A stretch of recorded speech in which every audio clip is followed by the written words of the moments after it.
moja kwa moja tufahamu mchango wa mwalimu katika sekta ya michezo nchini Tanzania. Karibu katika makala hii. Siku ya leo tunayoangazia mchango mkubwa wa baba wa taifa Mwalimu Julius Kambarage Nyerere katika kukuza sekta ya michezo nchini Tanzania.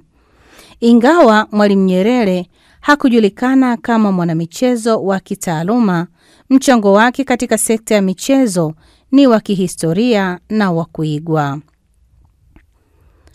Katika sehemu ya kwanza, michezo kama chombo cha maendeleo. Mwalimu Nyerere alitambua mapema kwamba michezo ni zaidi ya burudani. Aliona michezo kama chombo cha maendeleo ya mwili, akili na jamii. Aliamini kuwa taifa lenye vijana wenye afya njema na nidhamu ni taifa lenye matumaini makubwa ya maendeleo.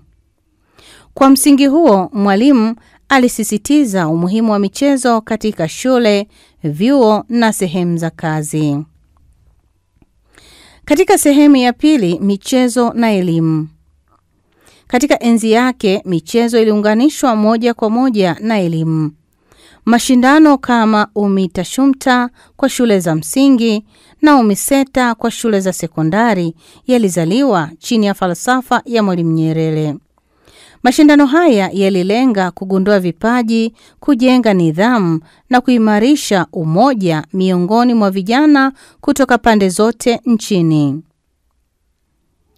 Na katika sehemu ya tatu, michezo kama nguzo ya umoja wa taifa. Mwalimu Nyerere, michezo haikuwa tu ushindani wa kufurahisha, bali pia ilikuwa ni njia ya kujenga umoja wa kitaifa. Alisema mara kadhaa kwamba mchezaji anapovaa jezi ya taifa anabeba bendera ya Watanzania wote bila kujali kabila, dini au asili yake. Kupitia falsafa hiyo, michezo ikawa chombo cha kuunganisha vijana wa Kitanzania kuwa wamoja kwa lengo moja, kulitumikia taifa lao. Katika sehemu ya 4, ujenzi wa miundombinu na taasisi za michezo. Wakati wa uongozi wake, serikali ilijenga na kuboresha miundombinu ya michezo, uwanja wa taifa wa zamani, viwanja vya shule na timu za mashirika ya umma zilipewa kipaumbele. Serikali pia ilihamasisha kuanzishwa kwa vyama vya michezo na mashindano ya kitaifa ili kuinua kiwango cha michezo nchini. Na katika sehemu ya 5, dira ya ujumbe wake.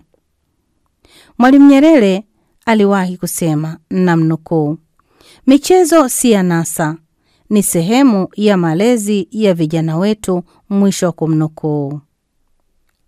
Kauli hii ilionyesha wazi mtazamo wake kwamba michezo ni sehemu ya maisha yenye maana yanayojenga nidhamu, ushirikiano na upendo kwa taifa.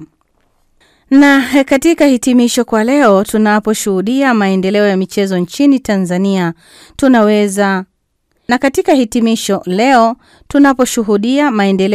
nchini Tanzania, hatuwezi kusahau msingi aliyoweka baba wa taifa.